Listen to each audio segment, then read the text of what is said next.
pour le jour où une Russie différente, pacifique, démocratique et libérée de Poutine puisse reprendre sa place légitime dans la communauté des nations européennes.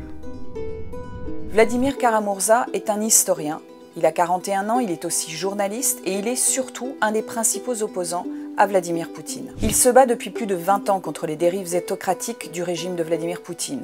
Il a été condamné le 17 avril dernier à 25 ans de prison, la peine la plus importante qu'on puisse récolter, pour un crime dit de haute trahison. Cette haute trahison dont il a été accusé consistait en fait simplement à avoir critiqué l'invasion des troupes russes en Ukraine, notamment sur les réseaux sociaux. Vladimir Kara-Murza a écrit une lettre à un ami, Jacques Maire, ancien député Renaissance, qui est aussi très actif et très engagé dans la défense des prisonniers politiques en Russie. Et cette lettre, Jacques Maire nous l'a communiquée. À Jacques Maire. Cher Jacques, vous ne recevez probablement pas beaucoup de lettres de prison, mais je voulais juste vous remercier pour votre soutien et solidarité pendant cette dernière année au sein de l'Assemblée parlementaire et ailleurs. Je vous suis particulièrement reconnaissant pour votre leadership sur le passage et la présentation l'été dernier de la résolution sur les prisonniers politiques en Russie et sur l'attention soutenue de l'Assemblée aux droits de l'homme dans mon pays.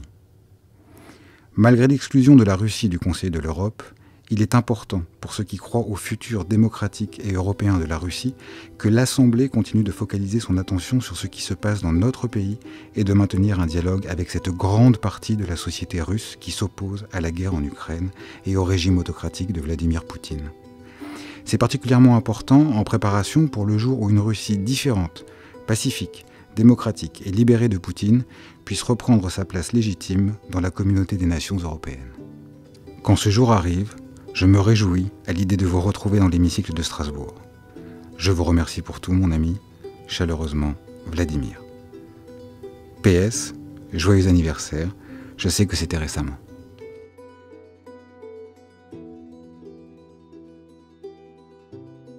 L'appel pour sa condamnation aura lieu le jeudi 8 juin dans un tribunal de Moscou. Il n'y aura absolument aucun suspense. La peine sera sans doute confirmée.